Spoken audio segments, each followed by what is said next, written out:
Heavenly Father, we thank you. Thank you, Lord. Heavenly Father, we bless your name. Hallelujah. Hallelujah. Give you the glory. Thank you, Lord. Accept our thanks and praises, O God. Amen. Amen.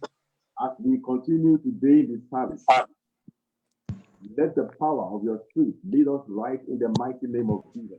Amen. Let both speaker and hearer be blessed together. Amen. We are prayed in Jesus' mighty name. Amen. Amen. Amen. Amen. In Jesus' name. So I thank God for the grace to be amongst you today. And forgive me, I've just finished ministering at Mississauga through telephone. And then I was trying to connect. It wasn't working. But we give glory to God, finally it worked. So I thank God for everybody that God has used to be a blessing to this ministry, to be a blessing to my father's ministry, and to be a blessing to my family. And I cannot express, I cannot explain, I cannot be grateful. I don't know how to say thank you for the love we've enjoyed since we came to Canada. Of course, you know, my wife and children, they moved to Saskatchewan. They moved to Caesar to Saskatchewan. So more or less, I'm left alone like a Katuriara, traveling across the world. Hallelujah. Hallelujah. Hallelujah. Naturally, by normal precedence, as an evangelist, you travel across the globe. Now they are there, but I'm across the world. I'm in Toronto, I'm in Mississauga, I'm in Brampton, I'm in Ottawa, I'm also in Saskatchewan, I'm in London, I'm in Nigeria, I'm in every part of the world. I thank God for the life of our partner, that is Laleye, for how God is using him to be a blessing to this ministry. Also, Laleye too, and also all our pastors and all our leaders and all our elders. We bless God for your life. Now, let's open our Bibles. Isaiah 59. Isaiah 59. From verse 1 to verse 5. Behold, and then after taking that passage, we now go to John chapter 8, verse 44. So 2 Bible passages. But that Isaiah is in 15 verses. But because of time, we take the first 5 verses. You can go to the rest at your time. And then go to John chapter 8, verse 44. Isaiah 59, verse 1 to 15, or 1 to 5, precisely now. It says, Behold, the hand of the Lord is not shortened, that it cannot save, nor his ears heavy, that it cannot hear. But your iniquities have separated you from your God, and your sins have hidden his face from you, so that it will not hear. For your hands are defiled with blood, and your fingers with iniquity. Your lips have spoken lies. Your tongue has muttered perversity. No one calls for justice, nor does any plead for truth. They trust in empty words and speak lies. They conceive evil and bring forth iniquity. They had viper's eggs and whip the spider's web. He who eats of their eggs dies, and from that which is crushed, a viper breaks out. John chapter 8, verse 44. The Bible says, You are of your father, the devil, and the lust of your father you will do. He was a murderer from the beginning, and abideth not in the truth. When he speaketh a lie. He speaks of his own, for he is a liar and a father of lies. God, we thank you once again for a moment like this to worship and to fellowship at your feet. We can only pray that both the speaker and hearer of this message, they will be blessed together in the mighty name of Jesus. Amen. Let me take you back many years ago. Many years ago, when my twin sister was in the Polytechnic, somewhere in southwest Nigeria, in a rural area in southwest Nigeria, armed robbers came to their house, and armed robbers went to their landlord when the armed robbers came to their house. When the armed robbers attacked, they asked the landlord, Where is your money? And the landlord said, I don't have money. This was a man who was a peasant farmer, somebody in the rural area. And also he's a drummer as well too. But then he managed to build a bungalow, face me and face you for students. So armed robbers asked him, Where is your money? And the man said, I don't have money. Armed robbers began to search the house of the landlord. They finally got money. And armed robbers told the landlord, he said, why can't you be honest? The armed robbers, I don't even get my story. Armed robbers are asking the owner of the house, why can you not be honest? Why are you lying? Is it not funny that armed robbers are asking for the truth? But there's something I want to pick up. If armed robbers are asking for the truth, what are your neighbors asking from you? If armed robbers desire the truth, what do your colleagues at work want from you? If armed robbers want the truth, what do your followers require from you? Or what do your leaders require from you? If armed robbers are asking for the truth, the whole are nothing but the truth. I want to ask you, what is your wife asking from you? If armed robbers are asking for the truth, what is your husband asking from you? If armed robbers are asking for the truth, what do your children demand from you? If armed robbers are demanding the truth, what is God, Heavenly Father, demanding from you? Or can I put it like this? The Bible says the eye of God is so pure that its eyes cannot behold iniquity. If armed robbers are asking for the truth, what is God the Father, who cannot behold iniquity, asking from you? If armed robbers want the truth, what is Jesus Christ, who is referred to as the way, the truth, and the life? What is Jesus Christ demanding from you? If armed robbers want the truth, can I ask you something? If armed robbers want the truth, what is the Holy Spirit, who is referred to as the Spirit of truth, demanding from you? And I ask you that question directly. Everybody, please do me a favor. Put your videos on. If we're in the church, I'll be seeing your face. I want to be seeing your faces. Please put your video on. Please, please. Now, so the Bible says that you have your father, the devil. Now, it is not intriguing that we are not truthful. And the Bible says to us that if we are not truthful, we are not qualified to be called children of God. But the amazing thing is, with all our lies, with all our deceit, with all our hypocrisy, we still go to God and say, God, please deliver me from the evil one. Deliver me from the devil. Now, what you are doing is this. If you are not living in the truth, and you are asking God to deliver you from the father of lies, you are just telling God to send the rain and you remain under the canopy. If you are not living in the truth, and you are telling God to deliver you from devil, who is the father of liars, it's just like you are driving your car and you put your car in park position. Not only that, after putting car in park position, you now put the park brakes. You put on the parking brakes and you now say, God, help me to push the car. You are not going to get anywhere. Now, all this, the Bible says in 2 Corinthians 10 verse 4, until you fulfill your obedience, you are not going to be able to punish every disobedience. That passage says, the hand of the Lord is not shutting that it cannot save. He said, but your iniquities have taken you away from him. He said, your lips have spoken lies. I'd rather you pray to God to deliver you from falsehood than God deliver you from witches and wizards. He says, he that dwells in the secret place of the Most High. So if God delivers you from falsehood, you'll be able to dwell in the secret place of the Most High, at a place whereby witches and wizards don't have any power over you, because you are seated with Christ in heavenly places. So my topic today is deliverance from falsehood. And I will go under three subtopics. Some noise. Deliverance from falsehood. And I'll take three subtopics.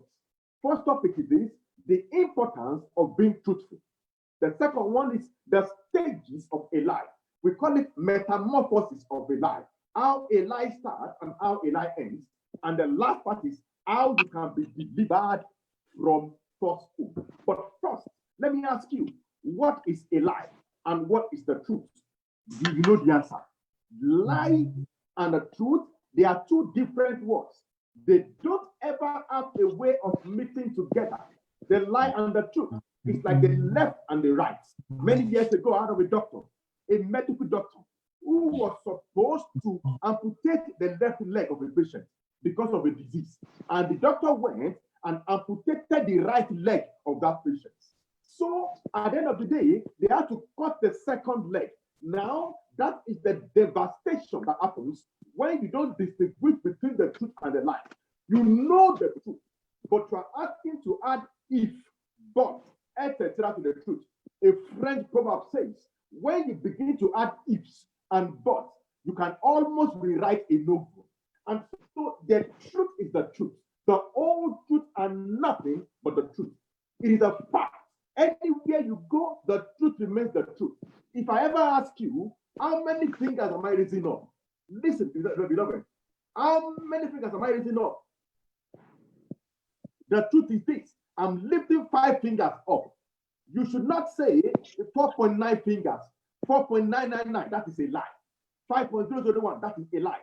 Beloved, 99.9% truth is a lie. 99.9% truth is a lie. 1% lie is a lie. There is no intermediary line. You are either truthful or you are a liar. You are either saying the truth or telling the lies. So 1 John 2:21 says, fathers, I'm writing unto you, not because you don't know the truth, but because you know the truth and you know that the lie is not of the truth. Truth and lie, they don't mix together. It is like east and west. So ladies and gentlemen, I want to ask you today, are you truthful or are you living in lies? Your answer will tell me if truly you are living in the truth. A lie is a lie. Look at me. My name is Israel Abiara. I was born in Ibadan. That is the truth. I wasn't born around Ibadan. I wasn't born near Ibadan. I was born in Ibadan. When I begin to manipulate things, when I begin to look for a way of dodging things, then I become a liar.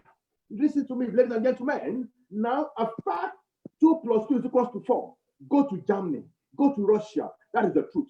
When you say something and you have to think of a way to present it to the other person, ladies and gentlemen, that is what is called a lie.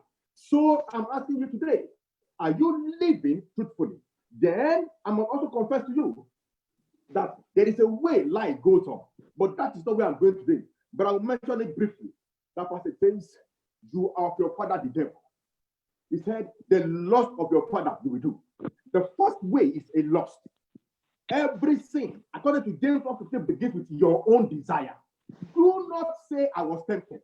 He says that you are tempted by your own desire. Everybody who wants to lie, thought about it throughout the night. That was the desire. Everybody who wanted to do a procedure that involves a lie had thought about it long before. Anybody who wants to deceive her husband, deceive his wife, plans it. It doesn't come coincidentally. They plan it very well. They think about it very well. It is lost. When you want to do 419, you first sit down in your house to plan it. That is lost. Then the Bible says it was a liar from the beginning. When he speaks, number 2, people begin to tell lies. But they don't end telling lies. The Bible says, after the devil told lies, he now began to live in life. So from lust, from desire, from the idea that I want to lie, from the idea I want to go somewhere, I don't want my family to know this where I'm going. You begin to structure your life so that you'll be able to make it look as if you are somewhere else.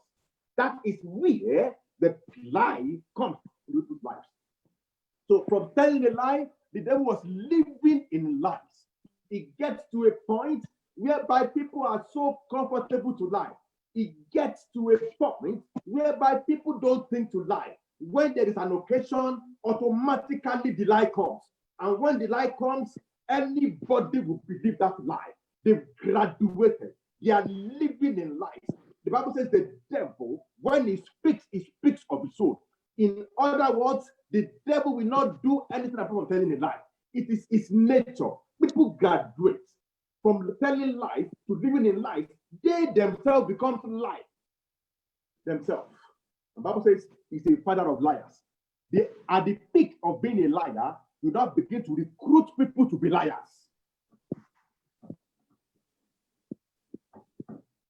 Out of a story of a mouth. A lady was going to marry that man, and the lady got married. After marriage, the man got to know that the wife had a child before the marriage. But his father was there, his mother was there, they knew all these things. They didn't tell the husband to be. That's what I mean by living a life of lies. Hold on, everybody. Hold on, everybody, please. Those people who have children in the village and your wife does not know. Those people who have several projects and they've not told their husband, I'm doing this, I'm doing that, I'm doing that, I'm doing that. If you tell your husband, the worst he will do is, I don't support you. But what difference does it make? Those who do all those things, they are living a life of a liar. And so you must ask yourself, am I truthful? What stage are you? Are you planning to lie? Or you started lying? Or are you living a lie? Or are you producing children who are liars? Are you producing board members who are liars? Are you starting a company that is based on falsehood? Those are the stages of lies. Now, let me now discuss with you the importance of lies. Let me give you an example. Around 10 years ago, I was in Jerusalem and I saw a tree. The tree was 3,000 years old. And I asked myself, we can take a saw and cut down this tree in 1 hour. But in sincerity, can we grow it back in 1 hour? You can build relationships for 100 years. And a simple yes or no can destroy a relationship. Beloved, you might not be able to build it back in 100 years. A lie, trust, is like a certificate. You can be in university for 20 years, get a certificate. You can tear it within a second. Many people have broken relationships. They've torn relationships with just a simple lie. And it is not so easy to build it back. Many will say that, but the Bible says, whoever is in Christ is a new creature. All things are passed away, all things become new. Yes, all things have become new in Christ. The world outside, they forgive sins, they don't forget impressions. So the earlier you change your ways, the better. If you continue to sin and begin to make yourself a reputation of lying, it's going to show. And the world will begin to avoid you. And you can only continue to pray. And you continue to pray, but what stops you from keeping relationships? When you break it, to build it back is not so easy. Why save your time? Why give yourself that trouble of praying to build it up again? Many marriages are suffering today because the husband spoke just one lie. Many marriages are suffering today. The wife spoke just one lie. Let me tell you the truth. When your husband catch you with a lie and catch you with a lie again, ladies and gentlemen, the marriage is almost done. You are just there. There's a difference between saying, my wife cannot do this thing, and then saying, well, I'm not sure. There's a difference in it. Some husbands, when they talk about their wives, they say, I'm so very, very sure. But some husbands will say, God is good. Those are two different things. Some people will never, those are to build lies. So lies destroys relationships. Number two about lies is this. You don't have to think too much. Know what lie has done to this world. Now, in the world, unbelievers think lie is strategy. Unbelievers think lie is wisdom. That is the wisdom of this world. In Christianity, the Bible says the perfect wisdom of God is pure. The perfect wisdom of God is truthful. There is nothing that is called a lie in the kingdom of God. And so, these lies, we take it as a small sin. But you know what? The Bible said those are little foxes that destroy the vine. Coronavirus is a virus that you cannot see except you magnify, except you get a microscope of over 1 million magnification to see it. But you know how many people it has killed. That is how a lie is. It's just a virus. But when you allow it to grow in your life, it can not only destroy you, it can destroy your life, destroy your business. If you are not careful, it can destroy your family as well. So it's better today to cry to God to deliver you from falsehood. Leave witches and wizards alone. Tell God to deliver you from falsehood. Now, hold on. I tell people that you can call me anything, but don't call me a liar. None of you would say that there was a time Israel told me this, and I didn't mean like that. Nobody can say that to me. No. Nobody can say that to me that you just said this, I didn't do it. No, you won't say that to me. No. I will always tell you the truth. Even if I'm supposed to give you something, I cannot give it again. I will call you and tell you, oh, can you wait for some other times? Now, hold on very well, ladies and gentlemen. The danger about lying is this. How do you know when a liar has changed? How do you know? You can only trust. You can only encourage yourself to trust a liar. If somebody stole money and he stops stealing, you will know. If somebody is a murderer and he stops murdering, you will know. An adulterer stops, you will know. How do you know when a liar has stopped? But these are the things people do to destroy relationships. These are the things people do to destroy their own lives by themselves. Number 3, you don't have to look too deep to see what a liar has done in this world. Every day we hear of wickedness. Just this week, I heard of a pastor who impregnated his own daughter 3 times and aborted for his own daughter. There's a man in Nova Scotia. He carried a gun and began to spray people. Some people rose up one day and they carried a plane and hit it against a very high-rise building. These are the works created by sin. But sin came into the world through disobedience. But disobedience came when the devil deceived Adam and Eve. So every sin that you see in this world came because the devil lied to Adam and Eve. If we continue to live a life of lies, we are also telling God that we support the devil in everything we do. We are telling God, the Bible says, ye are of your father the devil, and the will of your father, the desire of that you will do. He was a murderer from the beginning, and abideth not in the truth. When he speaks a lie. Are you a child of God? It's time to answer that question truthfully and say, God, save me from falsehood. Now, the reason why you must live a lie is this. There was a man. He went to the wise men and they told him, you can commit any crime you want, but don't tell a lie. Don't pretend. Always say the truth. How many times can you sin when you don't lie? If you make up your mind, you'll never be a liar. You're going to find it difficult to commit sin in your life. I see some people living the chance. Maybe they are not comfortable with the message. I hope that's not the case. They are not comfortable with the message. If you love the message, shout hallelujah, let me see you. Hallelujah, let me see you. God bless you in Jesus' mighty name. You shall know the truth, and the truth shall do what? It shall set you free. Simple as ABC. Now, so they told him, he said, how many things can you commit when you say, I will not be a liar? How many things can you commit? Or shall I not be a liar? Now, you know why God will not condone lies? Proverbs was talking to us. In fact, 2 Corinthians, chapter 4, verse 1 to 2, Apostle Paul said, having received mercy, we are forsaking every hidden work of dishonesty. When you begin to do something, you begin to say, my pastor must not know. Not because it's a secret, but because it is a sin. But because it is detestable. It's because it is something you are not proud of. When you begin to hide things, beloved, that is the beginning of telling lies.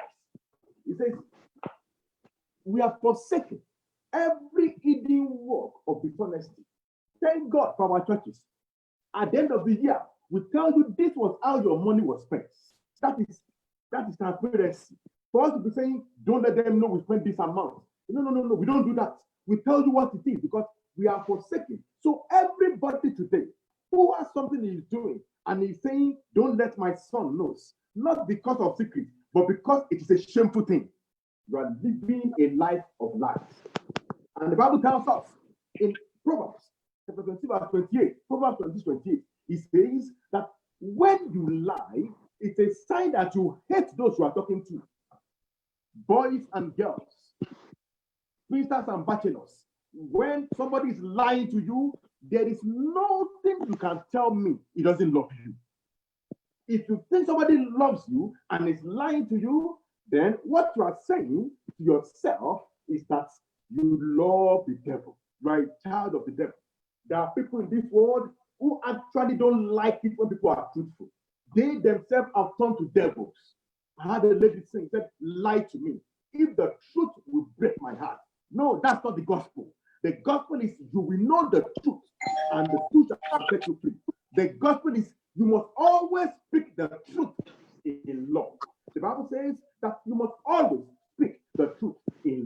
And so when you lie, it's a sign that you hate. And the Bible tells us in John that when you hate your neighbor, you are a murderer. And that is the reason why God will not take liars for granted. When you lie, Proverbs 28 says it's a sign that you hate. And when you hate, you are a murderer. And so that is why God does not take it easy when people die. That's why the Bible says in Proverbs 18 and 19, it says, these are 7 things that God hates. He said, a heart that runs to evil and a mouth that speaketh lies. He specifically said it. These are some things that God does not like at all. I'm not condemning you, but I'm asking you, it's time you mend your ways. You've destroyed enough relationships. It's time you mend your ways. The secrets that you have kept, it's time you let the world know. A man of God passed away, a pastor, a very, very big zonal minister. He passed away. And after his death, 5 different women brought children and said, this man is the father of our children. It's enough of that. Now, the reason why God does not take a life for granted is what you see in the life of Ananias and Sapphira. It was just a lie. Just a lie. It just told them, but why did you lie to the Holy Ghost? How many times have you lied to the Holy Ghost? How many times have you sat in the church of God to tell lies to a fellow believer? How many times have you told lies to your own self? How many times have you stood before God and you ask God, am I my brother's keeper? How many times have you asked God, am I wrong? How many times have you asked God, God, I am truthful?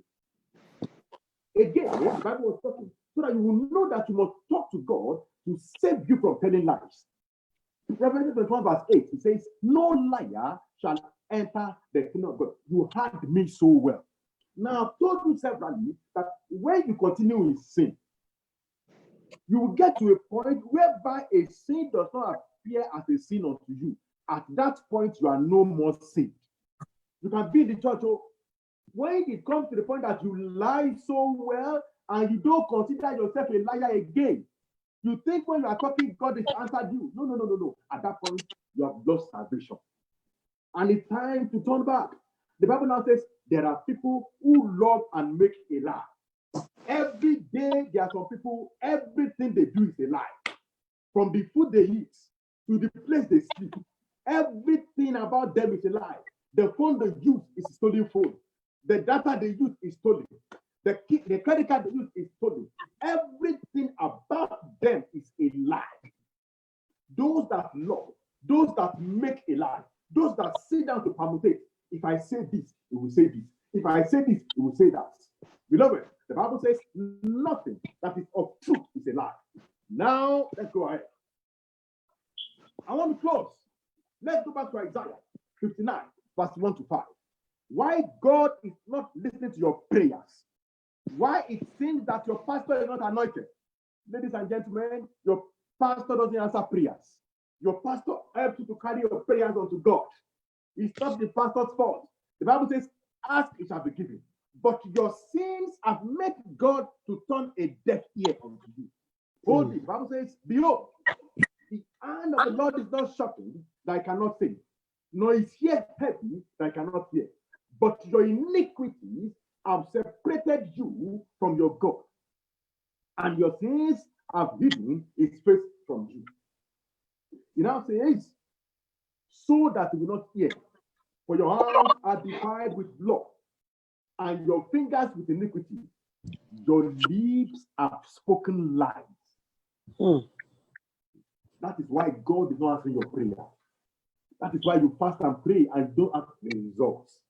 Listen, there are so many people in the world today who have a name that they are alive, but spiritually they are dead.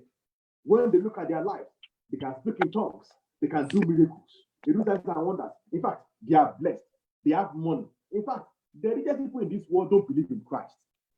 But you know what? The Bible says, what shall it profit a man if you gain this whole world and lose his soul? Ask yourself the question: am I in loss? Am I planning to lie? Am I lying? Am I living or abiding in a lie? Or have I started producing children who are liars? Because your iniquities are taking you away. He said, your lips are spoken lies, your tongue has muttered perversity. No one calls for justice, nor does anyone plead for truth. Only they trust in empty words and they speak lies. They conceive evil and bring forth iniquity. It's a pity in our world today that the pastors that speak the truth of the word of God, they don't have enough members. Because the Bible says, the light has come, but people love darkness more than the light because their works are evil. I have grown beyond expecting members. In my reach out in Ottawa, we started with nobody.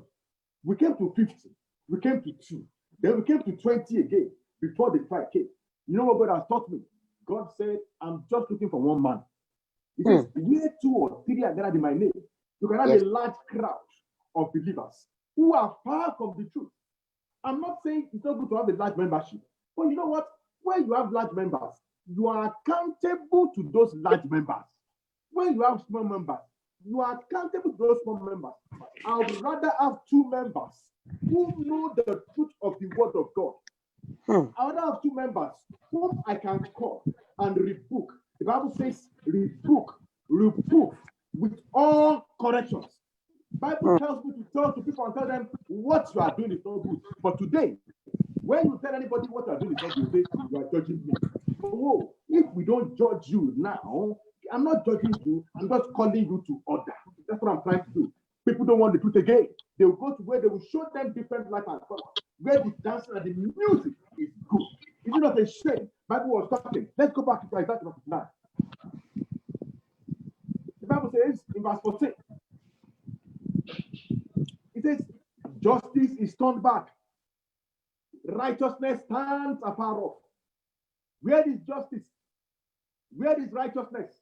The same man that has been in church 30 years, sleeping with the church members in the church of God. Justice is turned back. Righteousness is far afar off. For truth is falling in the street. Truth is destroyed already. And equity cannot enter. The Bible says the truth has failed. We've imbibed a culture of lies to the point that when you are truthful, you begin to feel guilty. Now the Bible says, he who departs from evil makes himself a prey. Righteousness has some people to victims with all our world. Now it's time to call yourself to order. Understanding that no liar has a place in the church of God. Hold it, and I've spoken to you over and over again that the Bible says, not all that call upon my name will enter my kingdom. The Bible says, the Lord knows those who are his. Let those who are called by the name of the Lord depart from iniquity. And so I've spoken to you today. And what I've spoken to you today is you must cry out to God to deliver you from falsehood. Many years back, I posted a post on my Facebook and I said, may the Lord increase you more and more, you and your children. And everybody like 200 said amen. The next day, I posted, I said, Psalm 30, Proverbs 30, verse 8, as I close. What does this say? Proverbs 30, verse 8. And that's our prayer today. It says, Proverbs 30, verse 8. It says, from verse 7, it says, 2 things I request of you. Deprive me not before I die. Remove falsehood and lies far from me. So I said, I posted this on Facebook. Nobody said amen because they know that their works is not truthful. How are you asking God to deliver you when you are living a life of lies? How are you asking God to deliver you when you are living a life of lies? Can I tell you a story? A man was going to the American embassy. In those days, did you do any? If you want to get green card, they were going to the American embassy. Come and see how fearful the wife was. You know how many marriages broke because of that DNA test? Living a life of life. I want to call you today. I want to challenge you today. Are you truthful to your wife? Truthful to your husband? Truthful to your neighbors? Truthful to your followers? The Bible says, no lie is of the truth. The lie and the truth, you don't have any relationship. It's either left or right. But you know what? God does not want the death of anybody. God doesn't want anybody to go to hellfire. Today, the day you must say to God, I have forsaken every evil works of the Son. How many people have told themselves that if this is how believers behave, I will never be a believer? You turn people to hellfire because of your unrighteousness. Look at what the Bible says. Examine your ways. You're going to start the process by examining your ways. Say, oh God, look at your life and ask yourself, am I a truthful person, or is my life filled with falsehood? That is the first question you ask yourself. And you must be able to answer that question truthfully. If it is yes, it is yes. If it is no, it is no. If you begin to say, I think so, that's not what God is saying. It is either yes or no. If it is yes, glory be to God. If it is no, make amends. But if you now begin to squeeze around, you are not helping yourself. A sinner came to Jesus and said, oh, I do this. And he said, have mercy on me. What does it cost you? Are you not there alone with your Savior? I'm not there with you. Just to say, God, I've not been a truthful person. He says, Lamentations 5 verse 4 says, let us test and examine our ways. Let us test. When you write an essay, you will look at it and say, did I make a mistake or not? When you count money, you will count it over and over again. Have you assessed your life and said, am I a truthful, am I an honest person? Can God say, like he said to Job, have you seen my servant Job? He's righteous, he's truthful, a man of integrity. Can God say that about you? Test and examine your ways. He says, judge yourself so that God will not judge you. Examine yourself to see if you are in the faith. Number 2, do you desire to live a truthful life, or you want to continue living a life of a liar? I look at some people this afternoon. They looked at my face for 5 seconds. They shut down. They were so scared. They could not hear the truth. Again, do you desire to be free? The Bible says, blessed are those who hunger and thirst for righteousness. I need to call on God to help you. I need to call on God to save you from the spirit of lies. And the final thing we need to do, you desire, and last thing I said is God, you call on God. It's time to pray, beloved. The first prayer you want to pray, do you have that song with me? More love to thee. You have the song? Let's pray this prayer. Say, Father, forgive me. I have not been honest. Begin to say that now. Begin to say that now. Father, forgive me. Let us test and examine our ways. And let us return unto the Lord. Father, forgive me. Father, forgive me. Father, forgive me. Father, forgive me. Father, forgive me. Father, forgive me. For we have prayed in Jesus' mighty name. Amen. The last prayer. Proverbs that's why it says, Lord, take falsehood and lies far from me. Take falsehood. Spinsters, listening to me, pray this prayer. A man approached one of our sisters in Ottawa, not knowing that the man had 3 children already and was pretending he had no child. Pray that prayer very well. But then if you are also the same thing, you have to change. So I want you to pray to God. God, take lies and falsehood away from me. Make it far from me. If your husband is a liar, your wife is a liar, God can turn them around. That's what this prayer means. But there are some people that they need to be far away from because everything about them is a lie. So, Lord, take away from me lies and falsehood. I will begin to pray. Father, I ask you, Lord, that you take far away from me every lie, every falsehood. Take them far away from me. Take them far away from me. Every lie and falsehood. Take them far away from me. Take them far away from me. Take them far away from me. It's To like be afraid in Jesus' mighty name. my family. Amen. Amen. Father, we thank you. Thank you, Lord. Because you've had your word.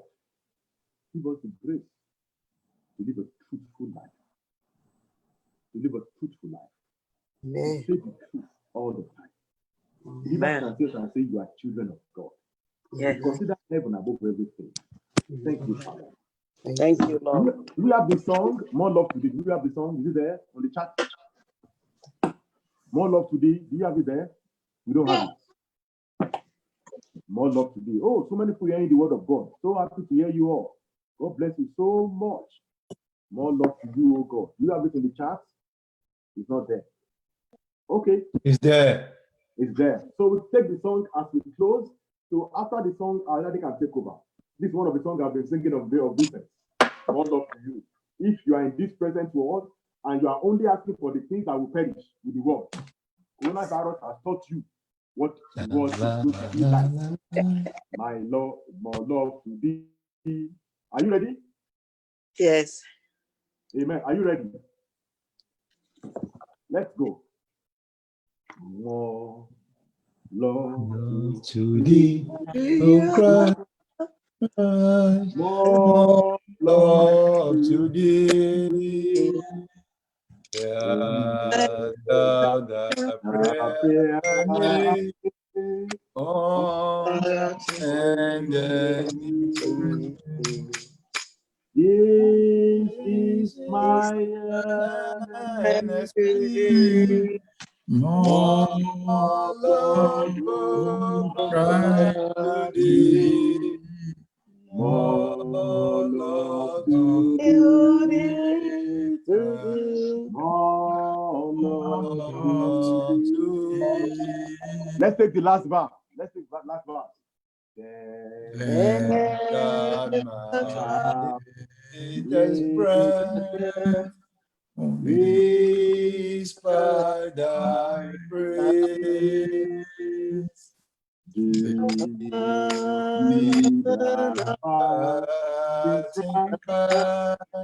My heart shall raise. This is more love Christ to thee, more love to thee, more love to thee. Amen. Amen.